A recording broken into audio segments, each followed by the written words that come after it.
All right. Hello. Welcome to the Wedding Reporter podcast. I'm here with a really special guest. Her name is Cheval. And Cheval is a former wedding dress designer on Say Yes to the Dress. And she can no longer use her given birth name or practice her chosen trade publicly due to a lawsuit. So she's rebranded and reinvented. She now identifies as Cheval and a shoe designer and creative director at She is Cheval. She's been in business just over a year, and it's been an epic new landscape to bring sparkly steps to women. She also launched a Girl You Might Know foundation that specializes in providing resources and advocacy to young artists and entrepreneurs. So, welcome, Cheval. Thank you. So happy to be here. Yeah, I'm so excited to chat. We met at this International Women's Day event just last week in Nashville, and it was such a cool event, just meeting a lot of different women in different industries and everything. And you were able to share some great expertise to this group of women business owners, and it's been so great. So I would just love to hear. I kind of talked about in your bio a little bit of what you've been through over the years. So maybe in your own words, we would just love to hear maybe how you got started in the wedding industry and how things started developing for you. Yeah, my journey is definitely offbeat, I would say, and a little unique in that I'm under some court restrictions still, but we'll get to that a little bit later, I think. How Yeah. I got into the wedding industry in the first place really started at a very young age. I was exposed to creativity and sewing and illustrating, baking from my grandmother. I think I was 7 or 8 years old. Mhm. And that kind of led on this path of just appreciating the couture hand craftsmanship elements of design. And I think being a 90s kid, loving Disney princesses and all Oh, that yeah. jazz, being a gymnast and loving performance, it all just kind of melded together. And I knew that I wanted to be a wedding dress designer. And so I went to school for that, kind of invested my entire life in it, learning dress form and the female anatomy of like shape and silhouette. And then, yeah, college was an amazing experience for me. Then I went on to work in the industry for a company called Priscilla of Boston, which Oh, is a fabulous yes. bridal house of brands. And then Yeah. I worked on the Marquesa collection that they did a license Amazing. for. Yeah, and I also did some styling as well, part of like my New York experience. But Very cool. I was offered a pretty big opportunity at 25 years old to, ring lead my own collection and using my own name.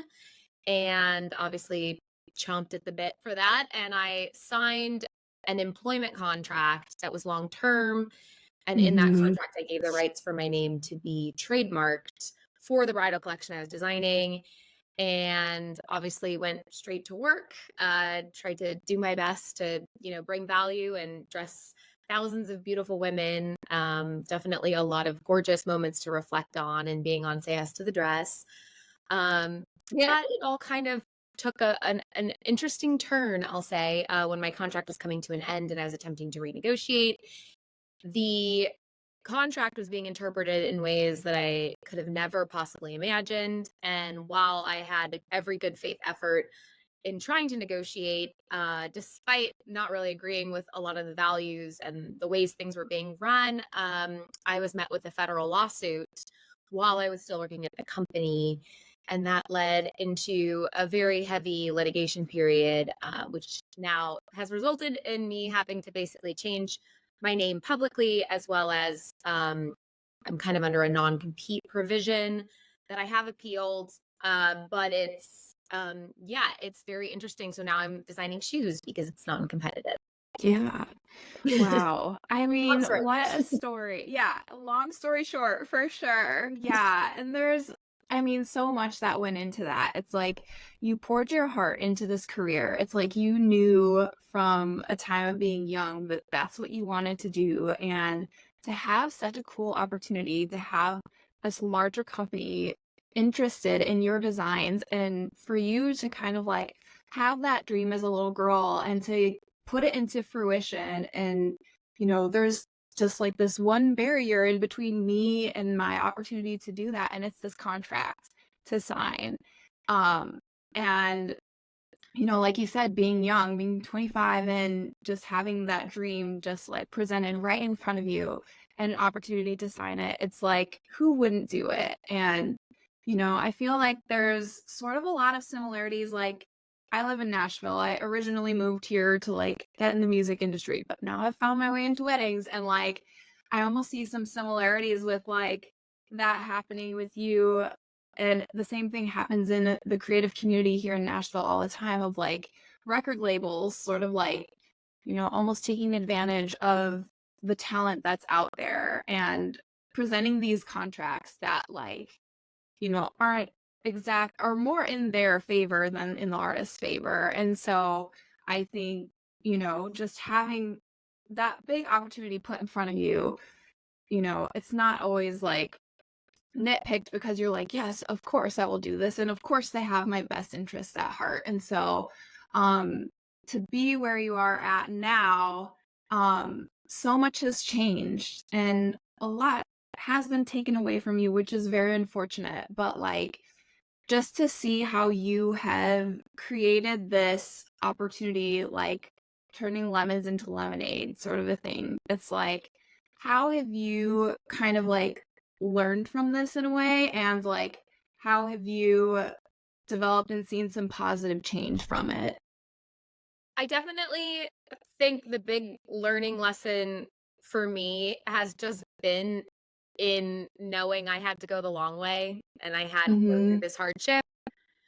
And on the other side of it, I feel like I've become less vulnerable and less afraid of scenarios where if I have a question or I want to push back on something, I can do that without feeling combative or feeling like I'm going to disappoint someone. Because when I go back to being that 25-year-old, I kind of had this reckless optimism about me and just thinking everything will work out if I perform really well, if I bring my strong work ethic, if I do a good job, that will be my leverage and my badge in earning something better for myself later on. And I think that's kind of a faulty mindset because it allows other people to essentially either determine your worth or potentially take advantage. Um, and from my experience and opinion, it's just been one of those scenarios where I feel like I'm paying the debt of my own naivety, and ignorance isn't really a defense, right? But it does happen a lot. I think that society is getting better because now that so much power has been brought back to the individual thanks to social media, we get to have a little more control and narrative in how we're showing up, and we can potentially grow our following and our community and have an amazing visibility without requiring these big machines or record labels or big managers and all Mm-hmm. this stuff to come in and like get you those eyes. Not to say that's not still helpful, but I Right. think that it shifts the power dynamic a bit. And in my case, all I can really do is share my story and be Mm-hmm. transparent and honest about it, with the hope that people see it as this can actually happen, which is why you need to be super careful and you need to make sure you have advocates around you and really, really smart lawyers and people in the room that have had this experience and can know the ways things can be interpreted or weaponized or whatever it may be.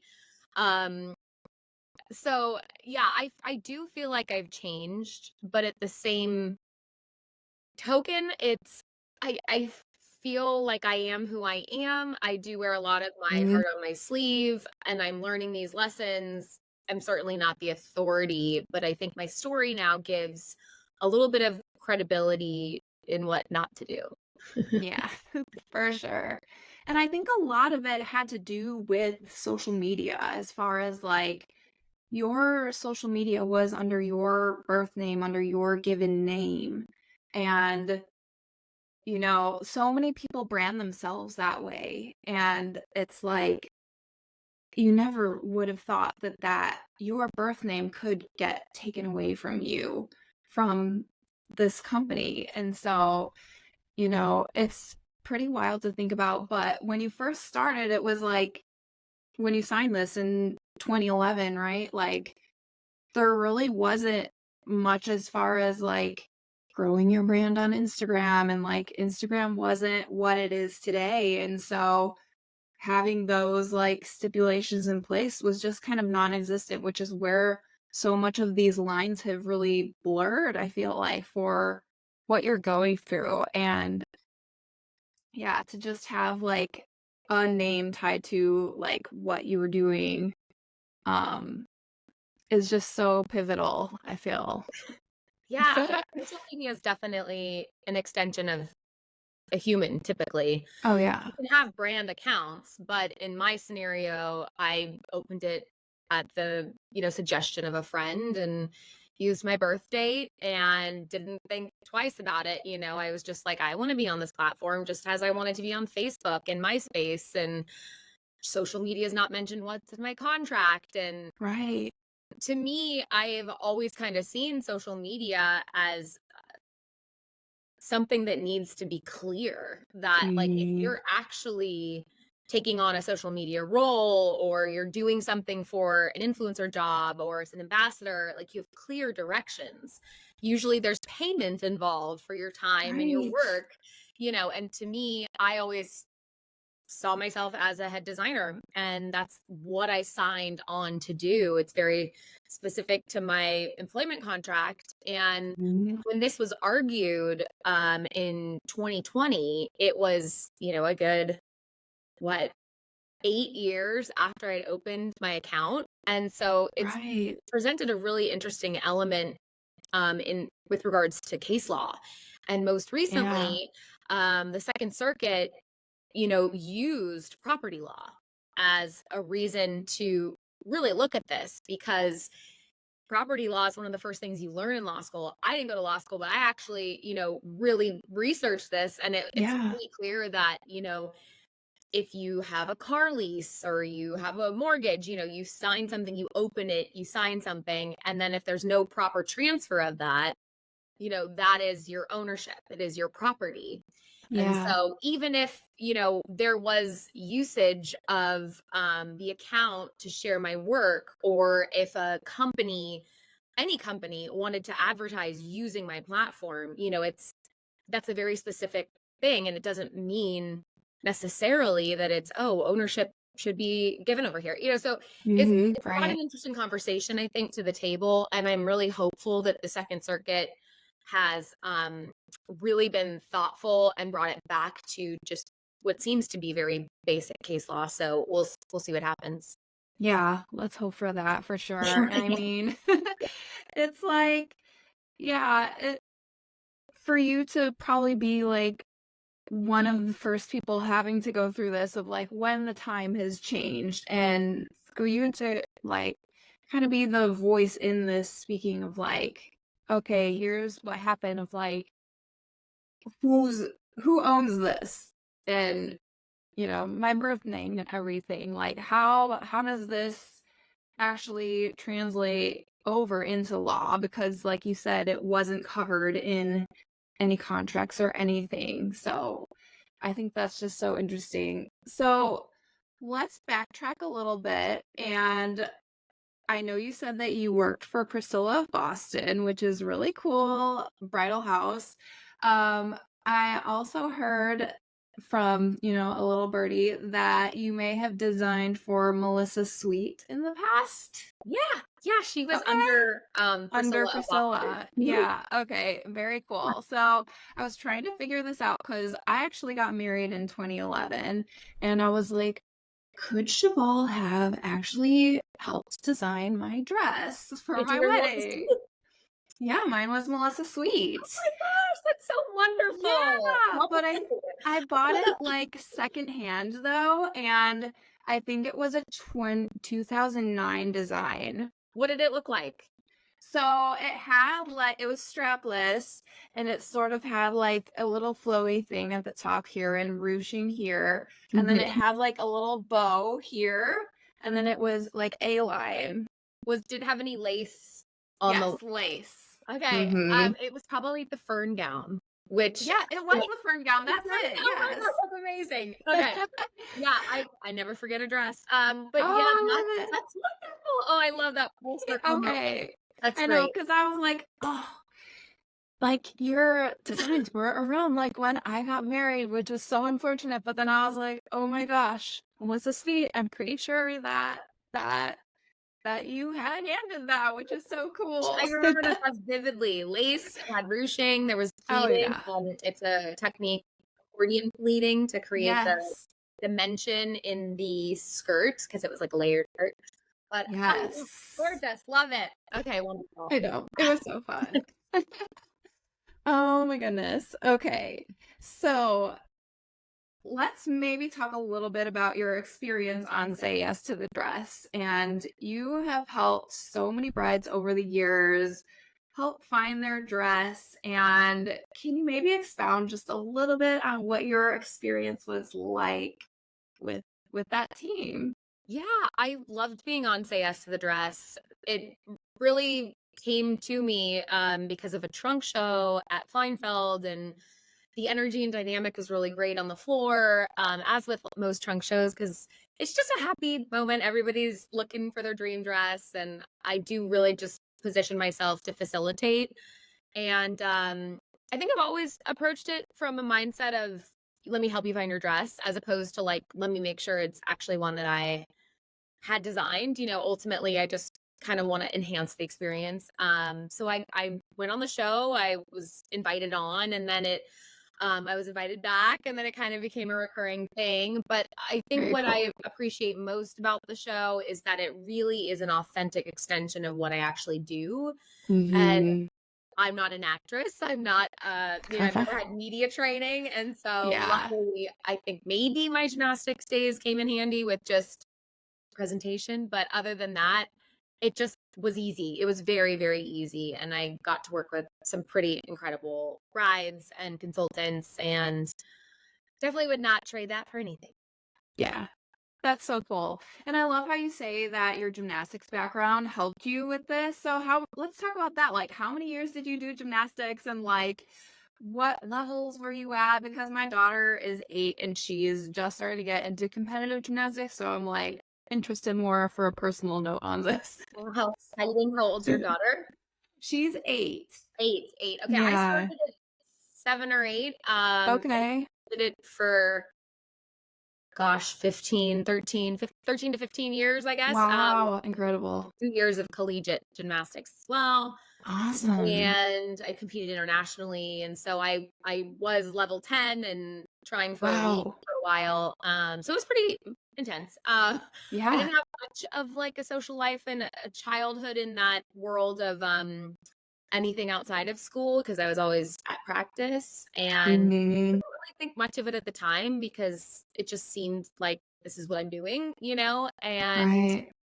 I think that what I appreciate the most about my experience in gymnastics is that it builds and required a strong sense of self and Yeah.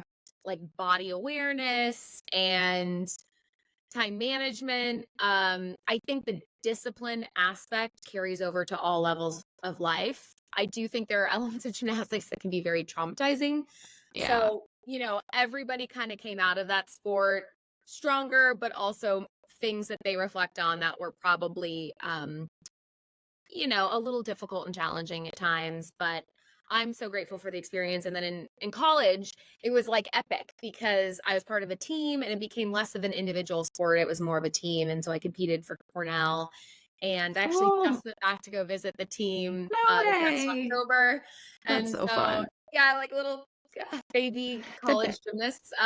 It's so wonderful. The camaraderie was so beautiful, especially after experiencing high level competition Mhm. where you're technically competing against your teammates.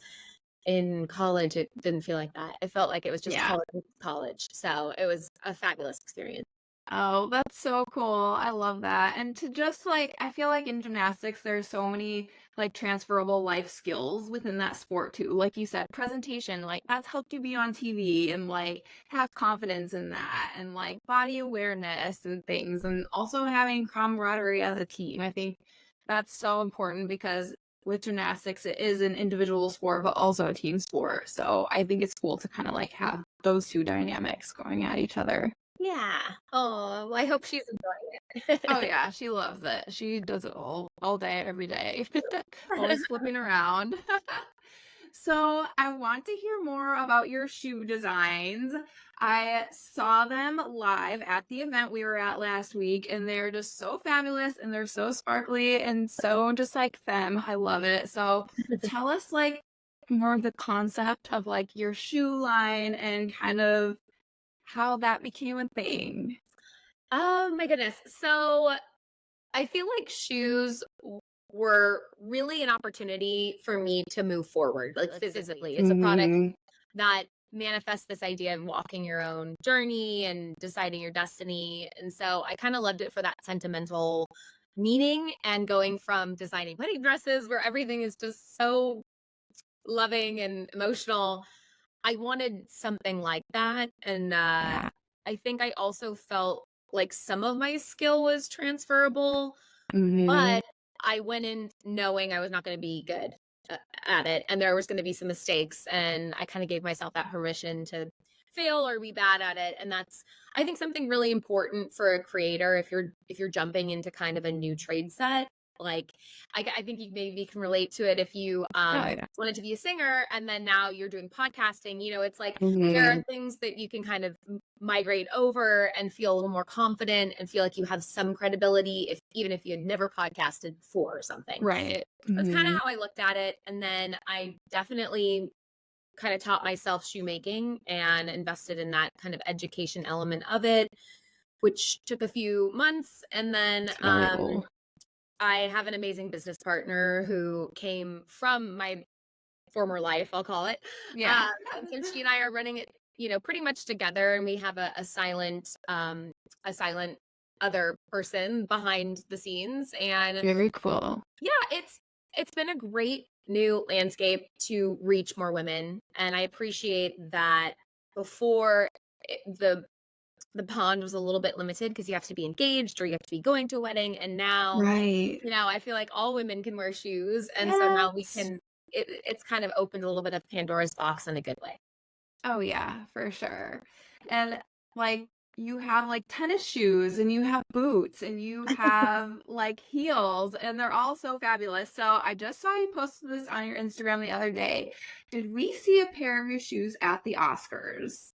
Yes, yes. Oh my gosh. Congrats. Thank you. We never know what to expect, especially because we don't have like a PR team or anything. And so I really believe in like grassroots bootstrapping, Oh especially yeah. with that kind of stuff. And so I'm always like DMing stylists. And in this case, we didn't even know until the moment, Tunda was walking down and had the amazing shoes on, Laser Kitty 3000. We have really fun names for our shoes. Oh my gosh. That's so um, fun. but yeah, I mean, it's always super exciting. But I will say, I think the thrill of, seeing a gorgeous celebrity in your shoes or in your product is the same as like running into a girl at the airport that's rocking. Yeah. Like I get just as Totally. on that, so it's just wonderful because it's support in any facet that means Mhm. so much to our business, especially starting out new and kind of making that pivot where people mostly know me as a wedding dress designer now. I'm trying to get them to get to know me as Cheval and in shoes. Oh yeah, for sure. So, what is next for you? Like another shoe line, or like what do you have coming up on the horizon? Anything Yes, fun? we're definitely developing more shoes. And now that we've got, a year under our belts and we've learned some really hard lessons very fast in just people that, kind of over promise and under deliver or don't actually have the skill set that, would have been really helpful. We've had to streamline a lot, and we're going to be coming out with some new styles, of course, but they're going to be a little bit more tightly edited, and we're going to be venturing into some new product lines, which hopefully won't be so size run dependent because that's been a big challenge and like Ooh, guessing what sizes people will need because you have wow, to place the yeah. production orders up front. And so you get all these units and they're in certain sizes, but you're really just winging it. Like, okay, we'll get Yeah. this many size sevens, this many eights, maybe some 12s, like you really, Right. you kind of have to guess. But now we have a little more metric behind it and feedback from Hmm. our girls. And so they've helped us really grow and evolve and learn this space better. That's really cool. And then you also have a foundation, a Girl You Might Know foundation. Would you want to tell us a little bit more about that? So, A Girl You Might Now Foundation is a 501c3 nonprofit. And I actually wanted to start this even prior to the business So cool. because in sharing my story publicly, you really do create a challenge out there in the world. And that led to a bigger conversation about creators' rights and social media rights and all this stuff. And I felt a calling really to just Yeah. use my story to potentially be a beware for people, but also experience-based content I think is really important, especially in a world right now where it seems like everyone's an authority Yeah. and everything has this way of just regurgitating itself. It's like if you Right. catch somebody giving a great, reel about motivational lessons, somebody else just does the same thing, and they seem so wise, but I do Right. think there is a little bit of subjectivity and the people that have actually gone through the hardships.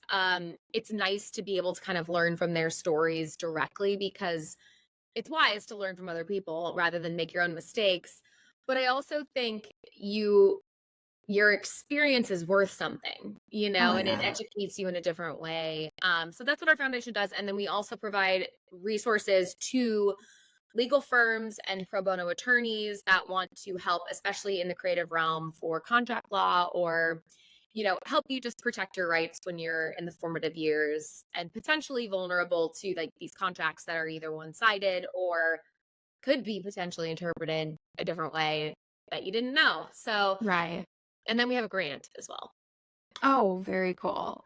Yeah. I mean, that's so amazing that you are using this situation and helping give back through it. And it's like so many people could just keep quiet about it and handle it personally, but like you have used it as a tool to help other people. And I just want to thank you for that. And like thank women Yeah. entrepreneurs for just your transparency in that and to just come out and say what you need to say, and it's so appreciative. And yeah, I just love everything that you're doing and cannot wait to see all the new designs that you come out with your shoes and also another product that isn't so size dependent. I'm excited to see what that might be, Some so I'll be handbags. following along. Nice. Thank So you. is there anything else that you would like to leave us with today, Cheval? Oh my gosh. I'm just here to potentially bring joy and sparkle to women's lives. And right now that's shoes. And I just appreciate the support. And thanks so much Yeah. for your questions and having me Of on. course. Yes, I appreciate it. It's such a joy to talk to you.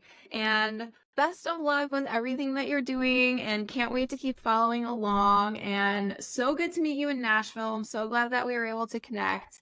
And I'll see you around. See you All soon. right. Bye. Bye. Thanks for tuning in to the Wedding Reporter podcast. I hope you learned a little bit and had fun today. To find more resources and podcast episodes, visit NashvilleBrideGuide.com for more information. And as always, click the subscribe button and leave us a review. Until next time, I'm Alyssa DeChico, signing off.